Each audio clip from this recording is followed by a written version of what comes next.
The Japanese right wing has completely lost it. Prime Minister Sanae Takaichi actually had the nerve to publicly send offerings to the WW war criminals enshrined at Yasukuni Shrine, the so-called Masakaki offerings. At the same time, they're churning out missiles and expanding their military like crazy, while also barging into the Taiwan Strait to provoke us. The claws of resurgent militarism are reaching out right in front of us, and it's far more dangerous than you think. Let's get into today's topic.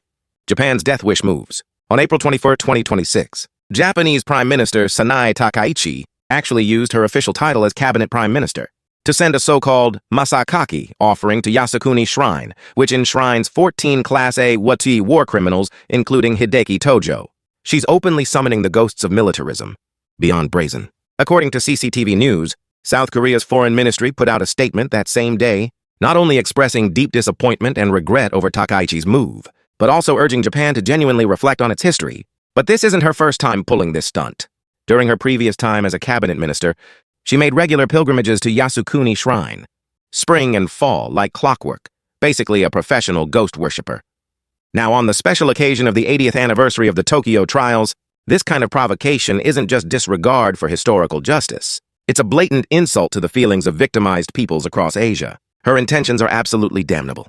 If shrine visits are still just a spiritual restoration, then Japan's recent military buildup is the real hands-on revival of militarism.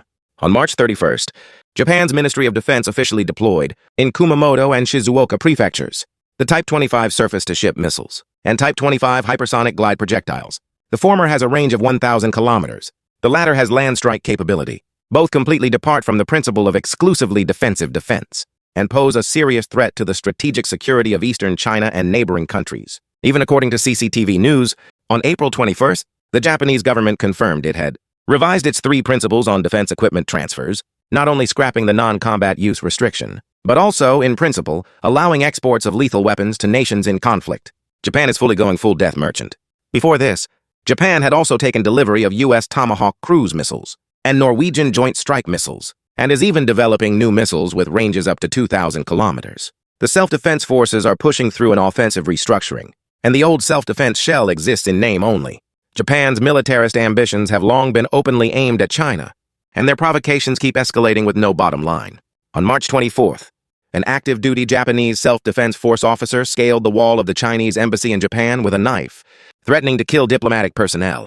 Yet the Japanese side only filed a minor charge of trespassing, trying to brush it under the rug.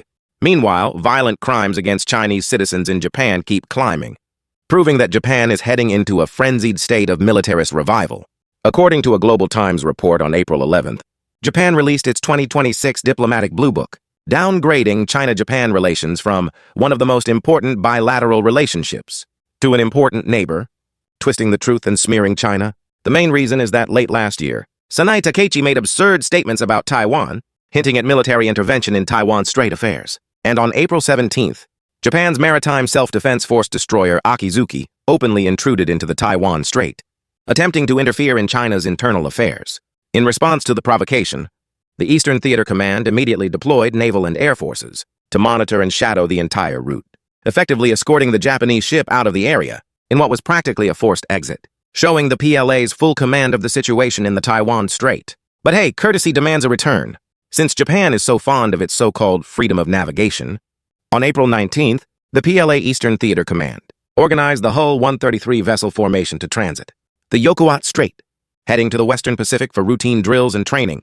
Unlike Japanese ships crossing the Taiwan Strait without prior notification, playing with fire and pushing limits, the Eastern Theater Command's actions fully comply with international law and international practice, and we explicitly stated they were not directed at any specific country or target. The lead ship, Hull 133, is a Type 052DL, an upgraded guided missile destroyer.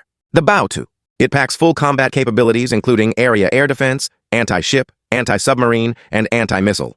The Yokohama Strait it transited sits in the southern Ryukyu Islands, between Japan's Amami Oshima and Yokohama Island.